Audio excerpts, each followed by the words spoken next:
think 1 o'clock tomorrow, we got a prelim game, USA women's hockey team versus the Canadians. Ooh. But that's just that's not for all the marbles, shall we speak. Right.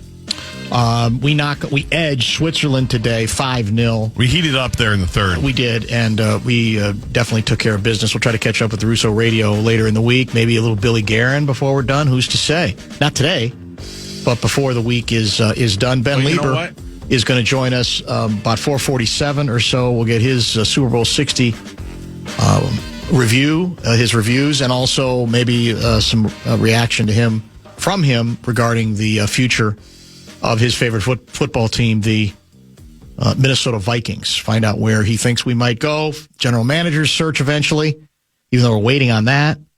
And then who the mystery veteran quarterback is going to be. And is it likely to end up being, whether you like it or not, Kirk Cousins? There seems to be growing belief that it could end up that way. Maybe not out of desire so much as out of necessity. And convenience? Cousins condos, yeah. Who's to say? It wouldn't inspire me much, but again, I got to know what else your option. What are your other options? That's the thing. Yeah, I don't know. I'm not sure there are many. Did you see the new veteran quarterback who's thrown his hat into the National Football League ring? I may have. Derek Carr. Oh, really? I didn't see that one. Who I think he said. I think he was out of football last year. He's saying, it doesn't matter anymore. Phillip Rivers is changing the game. He might have. So Derek Carr might be available. That doesn't excite me very much either at this point. But again, we don't know what we're going to be. In the end, we don't know exactly who we're going to be saddled with or even what our viable options are indeed going to be. I do love the description of provided the right situation and coaching staff. It's like, you're not playing right now. Like, what does that even mean? I don't know what it means. It's just... Yeah. I'm going to evaluate my options. It's either play or don't play. Yeah. If you want to play, go play. Maybe he's just bored, or maybe he was inspired by Rivers. I'm not exactly sure. I want to get to. Well, you know what? Maybe I'll save it for later. A couple of things that Johnny and I explored regarding the foul mood of this team, which is just such a fascinating way to put it, and I'm gonna suggest that it's going to be very, very difficult for the average Timberwolves fan to do anything but want to roll their eyes at the whole concept. It's like, what are we doing? A foul? It's just a bad mood. We're just not in a very good mood very much. What are we? Has it been too cold around here? Talking about here? It's bizarre, but anyway. We'll table that for now so we can at least go in a little other direction. My education yesterday, and when I say education, I sort of, I guess to a certain extent, knew it was coming, but I still felt like it was a bit of an education, was, well, two things. This is an experiment I've carried on for a while now, and it is, no matter how many times I do it, it's always generally misunderstood. Example, whenever there's a halftime show for a Super Bowl,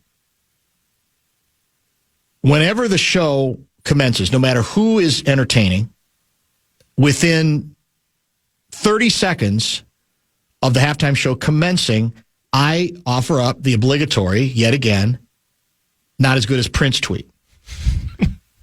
Now, clearly, by definition, if you send that tweet out less than 30 seconds into whatever the performance is, you're doing it for the bit. You don't mean it. You're trying to almost mock those in our audience, Pat Kessler, who constantly think that unless we keep reminding people of it, somehow, some way, folks are going to forget the Prince performance of, was it 2007?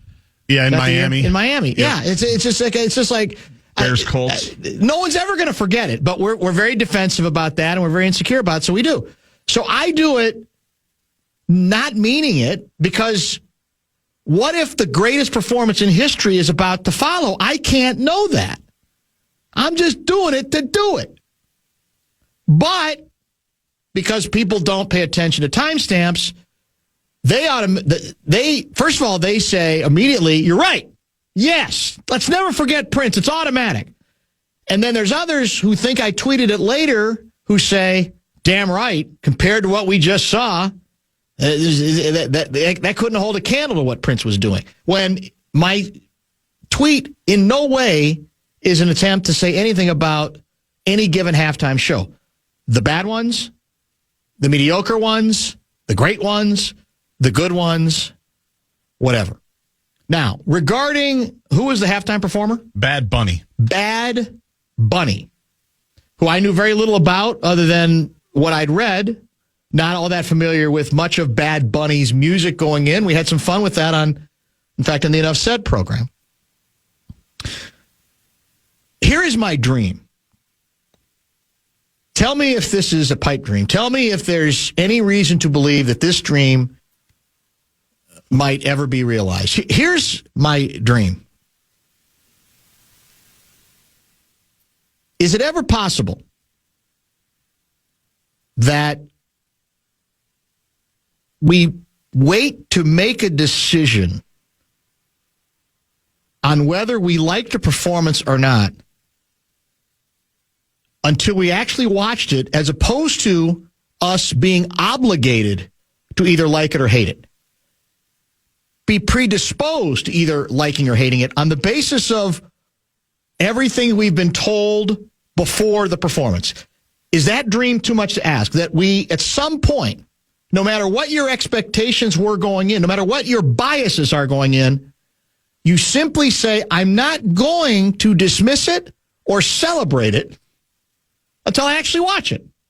And then I'm going to just offer an opinion. It's just one person's opinion. It's how it hits you. It's what you think of it. And that's the extent of it. That's my dream. Is there any chance that dream will ever be realized? For some, yes. For some, absolutely not. For most, that's the question. Is it for most, absolutely not, or just the loudest? I think it's just the loudest. It's the loudest. Yes. It's absolutely not. But that doesn't necessarily mean it's the most. Is it fair to say that going into the performance, the Jets in that audience, were feeling obligated to love it because it was going to be perceived as bad by the MAGA crowd? And so as a result, if they're not going to like it, I got to love it. For sure. That annoys them. Yes. And it's got to be the opposite of whatever they're thinking. On the other hand, is it not also fair to say that the Sharks felt obligated to hate it before they even saw it because they've been told that the folks on the other side of the political aisle are perceiving it as good and wonderful and something refreshing and something different by the anti-MAGA folks? Isn't that the problem in a nutshell? Because I know there are people some people in the audience who follow me on X who don't believe this. But all I did last night was watch it and then react to it. That's it. In fact, if anything, I probably was inclined going in to not like it because too many people around me have made me feel like you better like it. It's important that you like it. Performance politics demands that you like it. And so part of me being the curmudgeon was, well, you know what? I'm probably not going to like it then. So I actually went in, believe it or not. And the righties don't, but it's the truth. I went in kind of trying to play the hard ass role, like I'm not going to like this because too many people on the other side of the aisle they're just so ready to perform that they want to love it whether they do or not. And what I saw, I enjoyed. I didn't think it was the greatest Super Bowl halftime show ever, but I liked the theatrics of it. I liked the imagination and creativity of it. I liked, there were several interesting guest performances that became a part of it. It felt theatrical. You know, one of the things I miss about, and this is hard to do on a big Super Bowl stage, I like I like it when it gets theatrical a little bit. And to me, that's what it felt like. Now, in the stadium, that might not have worked, but let's face it, those events are not made for the stadium anyway. Right. It's for a TV crowd. I thought the energy was undeniable. And we can get into, I got one tweet from somebody saying, yeah, I really like those other flags being waved. You know the flag at the front of the line? It was the United States flag. The United States of America was the flag at the front of the line. He said at some point, or saying I think he said, God bless America. Toward the end, yep. The football, they used a vintage NFL football during the halftime show. He did. The words, together we are America. Then that was when in English he said, God bless America. Now, again, I'm not here to say whether you that you're required to like whatever politically you're trying to extract out of it. I'm just telling you, for me, it wasn't any deeper than that. Because I said to myself, I'm just going to watch it and react to it. It's a halftime show. But I do think the vast majority of us who are in the same camp I am, I think, we end up getting either persuaded or convinced or even intimidated into, I better not say that because it's going to be taken the wrong way. For me, it has nothing to do with MAGA, pro-MAGA, anti-MAGA, etc. And again, it's just one person's view. You may have a different opinion. I'll get to that in a minute. It's all we should break here in a minute too. You're right. It's all very subjective, but there's nothing heavier about it for me than that. I thought it was exuberant. I thought it had, like I said, I look for energy. I look for something a little different. I look for some creativity, and maybe it does help that I came from Spain. I don't know. And then I know the language a little bit. It wasn't like I knew every word or translated, but maybe that in my background from the old country made me feel it was more relatable to me. But I don't even think that should matter. In any case, we'll break. We'll get your reaction, and we'll get to a couple of the texts that have come in. After bonus bucks, too. Oh, we got bonus bucks. We have to. Yeah, why not? Dollar is the keyword for the 4 o'clock hour. It's your chance to win our national cash contest. Go to KFAN.com and enter the keyword dollar.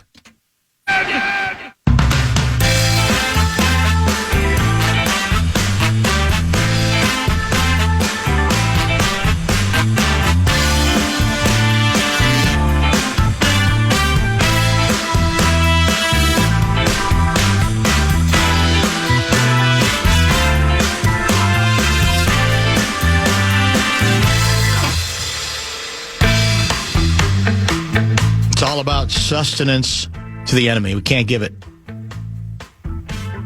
So if I'm supposed to hate it, I got to hate it. Even if I didn't watch it. And by the way, that's legal too. You don't have to watch the halftime show. And like I said, before this whole thing started, my own position was going to be, you're not obligated to hate Bad Bunny. But you're also not obligated to love them or love the show.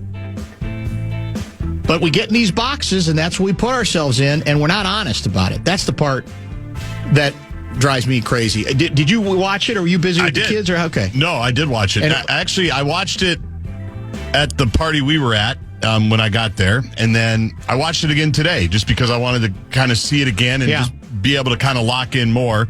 Because at one point, there was an extremely sexual part, which is awkward when there's kids. And I get that, and that's fair. That's fair to be critical of. I have no problem with that. And I don't think I'm some prude. I know what you're talking about. I'm like, okay, that's a choice. Yeah, no, I get that, although that's not unprecedented. Of course not. On halftime shows, of course not. When they're said in English, the songs are sung in English, too, but go ahead. Exactly right. I also really liked... Again, and I had no idea what the songs meant, what they were saying. I took Spanish 2 at 4 different institutions, and I'd never graduated to Spanish 3. Yes. I don't know what any messages were that he was trying to get out. I thought the thing was very creative. I like how it moved. I liked that there was a wedding. I liked that Lady Gaga was there. I liked that Ricky Martin was there. I thought there were cool cameos. I liked that his younger self, he gave the Grammy to his younger self. I thought that was very special. I thought it kept my attention. And you know me, I don't get hysterical about halftime shows regardless. I think it's probably one of the most overcooked things we obsess about every single year. Yes. It's 13 minutes. Like, I'm there to watch the Super Bowl. Halftime's fine. When it was Dre and Snoop and 50 Cent, yes, Teenage Guardsy and Lori Fisher were fired up. Yes. And Eminem. We were fired up about the whole thing. But you're past that now. Well, that was just a couple of years ago. Oh, okay. When they did it in L.A. Like, I was looking forward to that. For me, if it's someone that, like, I don't think my mind's going to be changed musically at 43 years old, where I'm going to discover something new, find something new, want to go back to something else I saw. But I thought it was cool. I liked that there were that many people there. I liked that there was that energy. I liked that he brought one of the women that handed him like a drink in that bar. Apparently is famous in her spot in New York for running a legendary Puerto Rican place. That's a nice touch. Like, that's what you should do if you're Bad Bunny. So I enjoyed it. Yeah, it's not going to change my life. No, I agree. But I enjoyed the spectacle of it. That's exactly it. But very quickly, and again, it's the loudest, but it became a thing of, well, iHeart said that's what you had to do. You're trying to maintain a certain positioning that obligated you to take that position. And I'm going, man, you have become, just because you have become that imprisoned by your politics doesn't mean I have to be. Because as I said, I've had no difficulty when folks have tried to convince me, no, you really need to like this because it's important that you do. I go, I'll like it or not like it on my own taste and my own opinion. I don't need to perform. And it's become another form of our, performative politics that that's the way you sort of have to, you have to, in effect, make the decision before it began. And the part that concerns me the most is, how do I put this? I don't think the idea that you're going to show a different culture that might have been ordinarily or traditionally shown there, is that really that bad? It doesn't mean we're turning over the country to Puerto Rico.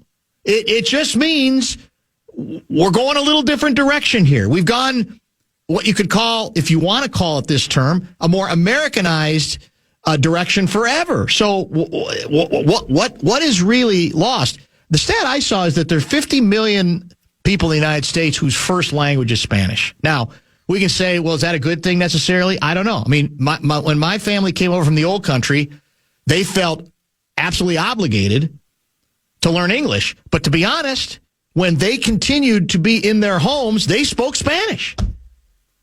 And I'm not sure that you should have to apologize for that. So, as I said, I know my dream is probably too much to ask. Yes. That you not just paint by numbers and go with what you think, or assume that if someone comes to this and just I had never heard probably any of his music other than a few days before. Right. I don't know any of the songs. I don't, they probably won't be on my iHeart playlist moving forward. I thought it was a really fresh, exuberant performance. And that's what I'm looking for these days at the Super Bowl halftime. That's it. They go, hey, I didn't see this coming. This kind of got a nice, it had, I would say, now again, I can't argue with you about some of the dancing, so I'm not going to try. I mean, that's, you could say that's a little bit of a, concern, although that's been a concern other times as well, has it not? Yeah, and it's a concern every day. It's a concern on TV. It's a concern on net. That's not a new concern. No, that's also true. I was trying to find one other item. Performing while you find it. Yes. The pre-performance leading up to this, off the charts.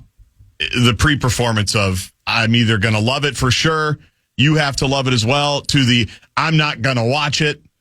Yes. I'm not even going to watch the other halftime show. I'm just not watching this one. But that is the sad part about it's just our reality right now, and I don't know how we ever get out of it because we're not going. We feed off of it, and I say we as a collective, we're being monetized, not us. Yeah, other people are filling their pockets by telling people that you either have to like it or I'm not going to watch it, and this is why, and they're just laughing all the way to the bank. It's just you. I mean, you can just read the comments that after I offered it. It was not surprising, but the amount of venom in them it was almost like I almost wanted to say, and I don't try to fight back anymore. What are you threatened by here? What are you afraid of exactly? It's a halftime show performance is what it is. Here's one of I don't even know who this individual is.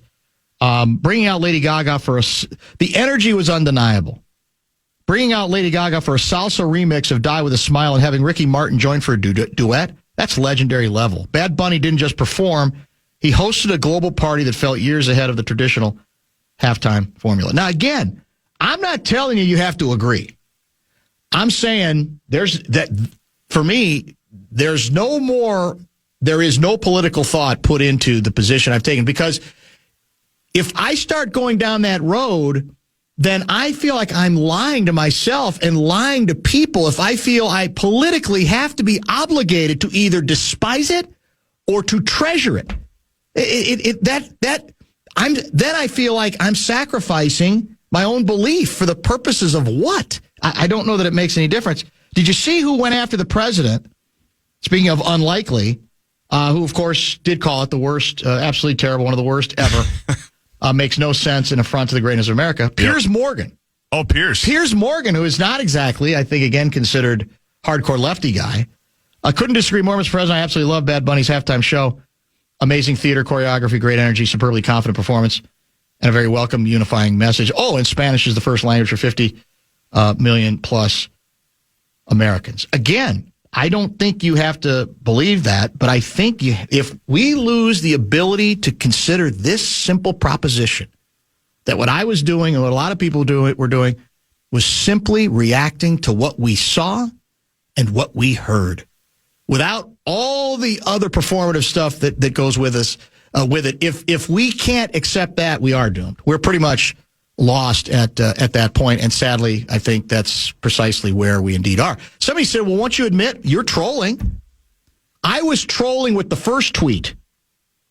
That was a troll, but that wasn't trolling reaction, good or bad, to the Bad Bunny performance. That was just tweaking. That's just tradition. Our desire to constantly bring up the Prince performance, which we all agree is very, very good, and just how we have to scratch that itch. I, though, with my observation about what I saw, you don't have to believe it. It's fine. It's a free country. That was not, it ended up, I think, trolling. A lot of people felt trolled, but that's not what I was doing. The idea that you gotta, yeah, okay, of course. Of course that's yeah, of course. You're just trying to protect your position. There's nothing to protect there.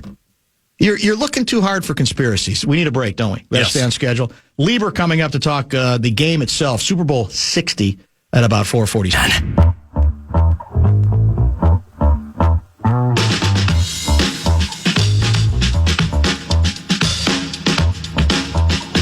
You ready to move to the Eastern Conference? I saw this. Brad Townsend, who has covered the NBA forever, Dallas Morning News. I think it's going to be an extra great year for Seattle. I'm hearing NBA Board of Governors likely to vote on expanding by 2 teams this summer. Vegas and Seattle are favored. We are on our way to an Eastern Conference rivalry with Karl Anthony Towns, among others. It's inevitable, isn't it? You would think. Got to be. At that point. You would think it would make sense. Got to be, I think. Couple texts coming in regarding the halftime show after an extremely, I would say, uninspired Super Bowl that I'm not convinced is simply about great defense at all.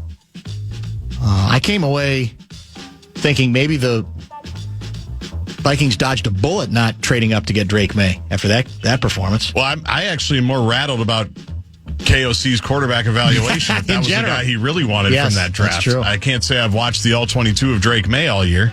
This is from, what name do we have here? Is it Patrick? I think it's Patrick. Okay, you liked it. Many of us didn't, but why spend so much time belaboring it today? I'm guessing as many people liked it, like both of you, that did not care for it, like everyone in my household party, both young adults and old, did not. Enough said.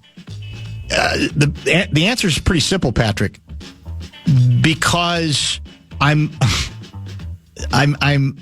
bewildered and saddened, not to mention occasionally annoyed, that a decent part of our population made their decision based on what they were supposed to think politically before the performance began, or they didn't let the performance itself speak for itself or to change potentially what their reaction to it was. If it's your honest reaction, yeah, I got great respect for that. What I don't like is being boxed in by people who said before the event began, this is how you are required to react if you're on my side. If you're on the other side, go the other way. That's the reason we're talking about it. The conditioned response nature, the performative nature of this nonsense. Contrarian Dan always taking the opposite side. Come on. It wasn't good. Love the show. I don't know how to tell you. I went into it because, for the reasons I gave earlier, wanting to not like it. Because I'd been told by too many people that you got to like it. So I went in grumpy Dan. Yeah. And Bad Bunny won you over. Exactly. I said, this is you lost yourself in Bad Bunny's eyes. I like this. I like the feel of this. And I will again grant that part of it for me might be, a family that came from the old country, not Puerto Rico, but from Spain, and feeling some of that in that performance. It's very possible, and maybe that is not as relatable to your average Scandinavian. I don't know. I guess that's possible, and I'm not even judging on that. Dan, I don't disagree with your overall take, writes Larry Tom, but don't you understand how some people were inclined to feel more strongly about being purposeful in watching once MAGA World decided they needed to have an alternative halftime show? There's an argument to be made, and makes some sense, that the racism inherent in MAGA's world overreaction to an American citizen who sings in Spanish calls for support / being an ally from normal people. I would say that calls for support of the concept of the halftime show featuring Bad Bunny. I think it's a mistake if you pretend to like the performance on the basis that he lays out, because then that's becoming us and them, in my view, and it's phony. It's not genuine in that regard, and it's part of what I think ends up getting us in trouble. That this is the position I have to take. There's plenty of ways to talk about those particular issues, I think, without necessarily saying, oh, that was the greatest performance I've ever seen, when deep down you didn't really think so, but you felt like you had to say so because of what MAGA World had said about it, the whole concept of it, and the fact that there was this, was this the Kid Rock thing? Yes. And where was that? I don't even know. I have no idea. And was that televised? I don't think it was televised. I think it was on, it was supposed to be on YouTube. No, it was supposed to be on X, and then it couldn't be on X last minute because of some trademark stuff. It was on YouTube, on Turning Point's YouTube channel, I believe. All right, fair enough. Let's take a pause, come back, and let's talk Super Bowl 60. I don't think there's a lot of meat on the bone, but maybe Ben Lieber, as a defensive guy, will try to convince me otherwise, and we'll talk some Viking stuff with him as well. Nacho Lieber is next.